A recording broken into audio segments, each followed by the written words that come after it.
Welcome to all student. आज हम करेंगे 11th अकाउंटेंसी का chapter 8 origin of transaction source documents of accountancy. आज हमारा इस चैप्टर का सेकंड और लास्ट लेक्चर है। आपको बता दूं कि लर्निंग ऑब्जेक्टिव के अंदर आज हम क्या करेंगे। इससे पहले आप मेरे चैनल को सब्सक्राइब कर दें। तो आज हम करेंगे इसके अंदर वाउचर। वाउचर क्या होता है, इसका मीनिंग, टाइप्स ऑफ वाउचर या प्रिपेयरिंग द वाउचर, यानी कि वाउचर के बारे में ही आज हम स्टडी करने जा रहे हैं। तो वाउचर होता क्या है, इससे पहले हम जानना चाहेंगे कि वाउचर कितने टाइप के होती है। ये मैंने चार्ट बना रखा था, इसलिए पहले आपको चार्ट बता देती हूँ। इससे पहले वाले चैप्टर में हमने क्या पढ़ा था, सोर्स डॉक्यूमेंट्स पढ़े थे। सोर्स डॉक्यूमेंट्स के बेस पे ही हम वाउचर क्या करते हैं, तैयार करते हैं। तो मोटे मोटे तौर पे तीन टाइप के वाउचर होते हैं। ये वाला जो वाउचर होता है ये ऐसा वाउचर है जो आपको कम ही दिखने को मिलेगा, ठीक है। तो वाउचर हमारे दो टाइप के होते हैं, एक कैश वाउचर होता है, एक नॉन कैश। इनको डिटेल में हम इससे पहले वाले लेक्चर में कर चुके हैं। तो कैश वाउचर दो टाइप का होता है, डेबिट वाउचर जिसको हम कैश पेमेंट कहते हैं, क्रेडिट वाउचर, रिसीव्ड वाउचर। यानी कि इनके तो डेबिट मतलब आप क्या कर रहे हो, पेमेंट से रिलेटेड, क्रेडिट मतलब रिसीव्ड वाउचर। अभी आप ये मत समझ लेना कि डेबिट जो कैश पेमेंट होती है उसको डेबिट कर रहे हैं, ये वो, ऐसे नहीं। ये वाउचर जो है उनके लिए डेबिट और कैश पेमेंट वर्ड यूज़ किया जाता है। नॉन कैश वाउचर इसको हम कहते हैं, इसका नॉन कैश वाउचर का दूसरा नाम आप ट्रांसफ़र वाउचर भी कह सकते हो। या फिर ये जो नॉन कैश वाउचर है ये आपके क्रिएट कब होते हैं, क्रेडिट डीलिंग रिलेटेड वाउचर। यानी कि जब आप कोई क्रेडिट डीलिंग करते हो, उधार में कोई कुछ माल खरीदते बेचते हो, तब आपके क्रेडिट डीलिंग वाउचर क्रिएट होती है। तीसरा आता है कंपाउंड वाउचर। ये कंबाइंड दिया गया है। तो अब इन तीनों के बारे में हम थोड़ा से डिटेल से पढ़ते हैं। उससे पहले हम करते हैं मीनिंग, यानी कि वाउचर होता क्या है। देखो ऊपर हमने सोर्स डॉक्यूमेंट पढ़ा था, उनके बेस पर सबसे पहले क्या किया जाता है, वाउचर पर लेखा किया जाता है। सोर्स डॉक्यूमेंट्स के बेस पर वाउचर पर लेखा किया जाता है। इसके पश्चात प्रमाणकों के आधार पर, यानी कि वाउचर के आधार पर जर्नल में प्रारंभिक प्रविष्टि की जाती है। यानी कि सोर्स डॉक्यूमेंट्स के बेस पर पहले वाउचर तैयार करोगे, फिर वाउचर के बेस पे आप जो भी आपकी बुक है उसके अंदर जर्नल एंट्री करते हैं। सभी जो फर्म होती है, सभी फर्मों के अलग अलग वाउचर होते हैं। सभी फर्में अपना अलग अलग वाउचर छपवाती है। आप नहीं देखते, आप एक बिल खरीद कर लाते हैं तो उसके ऊपर लिखा होता है कि वो जो अलग एक फॉर्मेट सा होता है वही होता है। प्रत्येक लेन देन के लिए अलग वाउचर तैयार किया जाता है। यानी कि अगर आपने मान लेते हैं आज कोई माल खरीद कर लाए तो उसके लिए आपको अलग से बिल तैयार करके देगी वो फर्म, वही वाउचर बन जाएगा आगे आपका। उसको कहीं एक जगह पे आप पेस्ट कर दोगे, एक अलग से नंबर दे दोगे तो वो वाउचर कहलाने लग जाएगा, वही बिल। तो इससे स्पष्ट होता है कि इन वाउचर के बेस पे हम ये डिसाइड करते हैं कि कौन सा खाता डेबिट किया जाना है और कौन सा खाता क्रेडिट। ये किसके द्वारा तैयार किए जाते हैं, अकाउंटेंट द्वारा तैयार किए जाते हैं। और प्रत्येक जो वाउचर होता है उस पर फर्म का जो अधिकृत व्यक्ति होता है उसके साइन होती है। अब माल खरीद कर लाते हो, बिल लाते हो, तो उस बिल पे किसके साइन होते हैं, उसके साइन होते हैं। फिर वो आप बिल ले आए, आपने क्या किया, आप एक बिजनेसमैन हो, आपने लाकर आपने एक फाइल लगा रखी है जिसमें आप इस तरह के ये बिल रखते हैं। तो ये बिल मान लेते हैं आपने 72 नंबर पे रखा है, तो इस वाउचर का नंबर कौन सा हो जाएगा, 72, और उस पे आप अपने सिग्नेचर कर दोगे। तो प्रत्येक प्रमाणक पर क्रम संख्या लिखी होती है। अभी आपको बताई ना कि संख्या 72 लिख दी। इससे संबंधित मूल पर लेख, यानी कि जो भी रसीद, बीजक, बिल आदि जो कुछ भी होगा वो इसके साथ में नथी कर दिया जाता है। और इन वाउचर को इन पर डली हुई क्रम संख्या के अनुसार फाइलों में लगा दिया जाता है।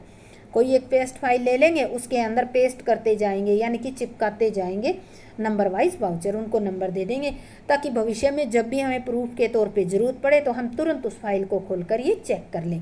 तो ये थे हमारा वाउचर का मीनिंग। अब आता है वाउचर और जो सोर्स डॉक्यूमेंट्स होता है उनमें डिफरेंस क्या है। मुझे लगता है कि आप दोनों को दोनों का मीनिंग पता चल गया है, तो दोनों के ही डिफरेंस हम करने में हमें कोई दिक्कत नहीं आएगी।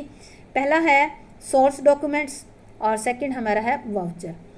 वाउचर तैयार करने के जो सोर्स डॉक्यूमेंट्स होते हैं उनके बेस पर वाउचर तैयार किए जाते हैं, और वाउचर जो होते हैं वो सोर्स डॉक्यूमेंट्स के बेस पर तैयार किए जाते हैं।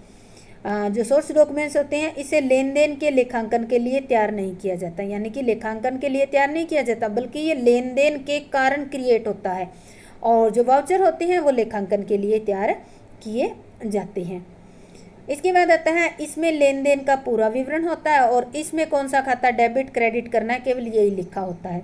ये लेन देन का प्रमाण होता है, और ये आपने लेखा सही तरीके से किया है या नहीं किया है ये उसका प्रमाण होता है।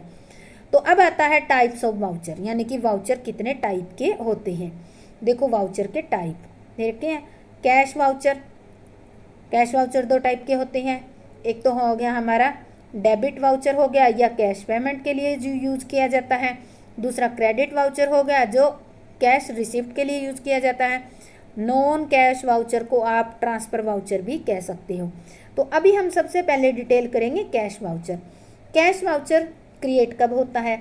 नकदी के प्रमाणक नगद लेन देनों, यानी कि या तो नगद प्राप्तियों से या नगद भुगतानों के लिए ही तैयार किए जाते हैं। ये दो टाइप के होते हैं, एक तो डेबिट और एक क्रेडिट होता है। डेबिट वाउचर जो होता है वो क्या होता है? ये उन लेन देनों के लिए तैयार किया जाता है जो नगद भुगतान के से संबंधित होते हैं, यानी कि जो नगद पेमेंट से रिलेटेड होते हैं। अब देखो ये कौन कौन से होते हैं। व्ययों के भुगतान के लिए किसी भी टाइप का कोई एक्सपेंसेस पे कर रहे हो, लाइक आप सैलरी कर रहे हो, रेंट कर रहे हो, वेजिस कर रहे हो, तो उनके लिए तैयार किया जाता है। माल के नगद क्रय के लिए, अगर नगद माल परचेज करते हो, और परचेज इन कैश इन्वेस्टमेंट, आप इन्वेस्टमेंट कैश में परचेज करते हो। Purchase fix assets for cash, creditor को पेमेंट करते हो या बैंक में आप जमा करवाते हो, तब इस तरह के वाउचर तैयार किए जाते हैं। अब देखो इनका तो पता चल गया कि कौन कौन से ट्रांजैक्शन हैं जिनके लिए वाउचर तैयार किया जाता है। अब आता है कंटेंट, यानी कि इन वाउचर पर क्या लिखा होता है, कौन कौन सी सूचनाएं लिखनी होती है। सबसे पहले तो डेट लिखी जाती है, फिर सीरियल नंबर, फिर डेबिट किए गए खाते का नाम, फिर नरेशन लिखते हैं। नरेशन का मतलब होता है कि उस डीलिंग से रिलेटेड डिटेल लिखनी होती है, और नेट अमाउंट, और फिर जो भी कैश मीमो वगैरह जो भी बिल है उसका नंबर भी इस पर लिखा जाता है। अगर किसी लेन देन के लिए मूल प्रलेख नहीं है तो डेबिट प्रमाणक की रसीद वाले हिस्से को भरा जाता है, और इससे ही मूल प्रलेख मान लिया जाता है।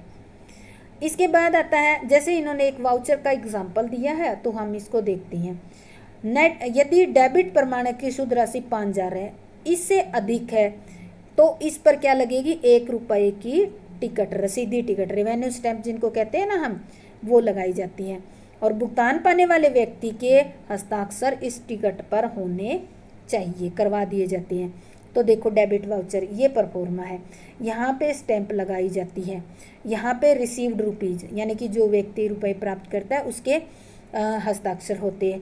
यहाँ डेबिट किया जाने वाला, जैसे ऑफिस इक्विपमेंट अकाउंट, जिस खाते के पास हमने क्या किया है, पेमेंट की है, उसके साइन यहाँ पे ये नाम लिखा जाता है, टोटल अमाउंट होगी, यहाँ पे मैनेजर के सिग्नेचर, यहाँ पर अकाउंटेंट के सिग्नेचर करवाए जाते हैं। तो इस तरह से आगे क्या रखा है, डेबिट वाउचर के रसीद वाले हिस्से को नहीं भरा गया क्योंकि मूल प्रलेख कैश मीमो 521 उपलब्ध है। यहाँ पर जो है कैश मीमो 521 अवेलेबल है तो इसको नहीं भरा जाएगा, अदरवाइज इसको भरा जाएगा। ये दे रखा है ना इसमें कैश मीमो, ये वाला देख रखा है फिलिंग, तो अगर ये दे रखा है तो यहाँ नहीं भरना, अगर ये नहीं दे रखा है तो इसको आपको फिल करना पड़ेगा। इसके बाद आता है क्रेडिट वाउचर। क्रेडिट वाउचर कब तैयार किया जाता है? नगद प्राप्तियों से रिलेटेड होता है। जैसे आप कोई भी इनकम रिसीव करते हो, कमीशन हो गया, इंटरेस्ट हो गया, आपने कैश में सेल किया है माल, या आपने कोई इन्वेस्टमेंट सेल किए हैं, आपने फिक्स एसेट्स को सेल किया है, डेटर से आपने रुपए प्राप्त किया या बैंक से आप रुपए निकाल कर लाए हो। तो अब देखो इस तरह के जो वाउचर होते हैं उसमें कौन कौन से कंटेंट यानी कौन कौन सी सूचनाएं इसके अंदर लिखी जाती है। सबसे पहले तो डेट लिखी जाएगी, इसका सीरियल नंबर लिखा जाएगा, क्रेडिट किस खाते को कर रहे हैं उसका नाम लिखा जाएगा, नरेशन जो भी हमारी डीलिंग है उसकी पूरी डिटेल लिखी जाएगी, नेट अमाउंट लिखी जाएगी और कोई कैश मीमो का कोई नंबर है तो वो लिखा जाएगा। तो देखो इसका इसमें जो है उस वाले में क्या थी, एक यहाँ पे अलग थी, वो वाला पोर्शन इसके अंदर नहीं है। डेबिट वाउचर में तो ये पोर्शन था पर इसमें नहीं है। तो इसमें हम लिखेंगे वाउचर नंबर, ये वाउचर का नंबर होता है, ये फर्म का नाम हो गया, तारीख होगी, ये रुपए हो गए और यहाँ पे उसका नाम लिखेंगे जिसको हम क्रेडिट कर रहे हैं। यहाँ पे for goods sold for cash, wide cash memo, तो इस तरह का अगर ये दे रखा है तो हम इसमें लिख देंगे। मैनेजर के सिग्नेचर, अकाउंटेंट के सिग्नेचर हो जाएंगे। इसके बाद आता है, ये तो था हमारा कैश वाउचर, 2 टाइप का हमने पढ़ लिया। अब आता है हमारा नॉन कैश वाउचर, जिसको हम क्या कहते हैं, ट्रांसफ़र वाउचर भी कहते हैं। ये कौन कौन से टाइप के, कौन से ऐसे लेन देन है जिनके कारण ये क्रिएट होता है। तो सबसे पहले हम लेते हैं ये केवल नकदी, गैर नकदी यानी कि नॉन कैश से रिलेटेड ही तैयार किए जाते हैं। जैसे आपने कोई उधार में माल खरीदा हो या उधार में माल बेचा हो, या सेम इसी तरह से कोई आपने इन्वेस्टमेंट ही उधार में खरीदे और बेचे हो, या कोई फिक्स एसेट्स आपने उधार में खरीदी और उधार में बेची हो, या फिर उधार किए गए या विक्रय किए गए माल को आपने वापस कर दिया हो, या कोई डेप्रिसिएशन लगाया हो, या आपके रुपए डूब गए हो, तो उनसे रिलेटेड जो वाउचर होता है उसको हम नॉन कैश वाउचर कहते हैं। अब आता है कि इसके अंदर कंटेंट क्या क्या लिखा जाएगा इस वाउचर में। जैसे डेट लिखेंगे, सीरियल नंबर, जो खाता क्रेडिट किया जाना है या डेबिट, ये दोनों टाइप का इकट्ठा ही होता है, उधार में होता है। डेबिट किया जाना है, क्रेडिट किया जाना है, उनका नाम, नरेशन, इसके अंदर जो भी डीलिंग है हमारी उसकी डिटेल, नेट अमाउंट और कोई नंबर है मूल पर लेख यानी कि सोर्स का कोई नंबर है तो वो लिख दिया जाता है। तो इस तरह से ये हमारा आता है कैश वाउचर, ये सॉरी ट्रांसफ़र वाउचर। ये देखो इसका ट्रांसफ़र वाउचर का परफॉर्मा ये आ गया। डेबिट करने वाले अकाउंट का नाम, क्या क्या चीज़ें हैं ये लिख दी हमने। फिर ये क्रेडिट करने वाले का कुछ है तो हम इस तरह से लिखकर टोटल यहाँ पर कर देते हैं। मैनेजर और अकाउंटेंट दोनों के सिग्नेचर हो जाते हैं। अब आता है तीसरे नंबर का आता है हमारा कंपाउंड वाउचर। ये बहुत कम यूज़ किया जाता है, यूज़ तो किया जाता है पर उनके कंपैरिजन में कम। ऐसा कोई भी वाउचर जो किसी लेन देन को प्रदर्शित करता है, किसी ऐसे लेन देन को प्रदर्शित करता है जिनमें बहुत सारे खाते एक साथ डेबिट हो रहे हों या फिर बहुत सारे खाते एक साथ क्रेडिट हो रहे हों, या फिर हम कह सकते हैं कि एक खाता डेबिट हो रहा हो और बहुत सारे खाते क्रेडिट हो रहा हो, तो इसको मिश्रित बीजक यानी कि मिक्स्ड वाउचर भी कह सकते हो। एक मिश्रित वाउचर 2 टाइप का हो सकता है, डेबिट वाउचर भी हो सकता है, क्रेडिट बीजक इनवॉइस कह सकते हो। डेबिट बीजक कौन सा होता है, ऐसा प्रपत्र जो किसी लेन देन को ऐसे लेन देन को प्रदर्शित करता है जिसमें बहुत से डेबिट और एक क्रेडिट हो रहा हो, यानी कि जिसमें बहुत सारे अकाउंट डेबिट हो रहे हो और क्रेडिट क्या हो रहा हो, एक। जिसकी संख्या ज़्यादा होगी उसी का नाम से बीजक बन जाएगा। क्रेडिट में क्या होगा, जिसमें बहुत सारे क्रेडिट हो रहा हो और डेबिट एक हो रहा हो, तो उसको हम क्या कहते हैं, क्रेडिट वाउचर कहते हैं। तो ये था हमारा आज का चैप्टर वाउचर का, सोर्स ऑफ डॉक्यूमेंट्स का। तो ये हमारा कंप्लीट हो गया। बच्चों अगर आपको ये समझ में आ गया अच्छे ढंग से तो मेरे चैनल को सब्सक्राइब जरूर करें। जय हिंद, जय भारत।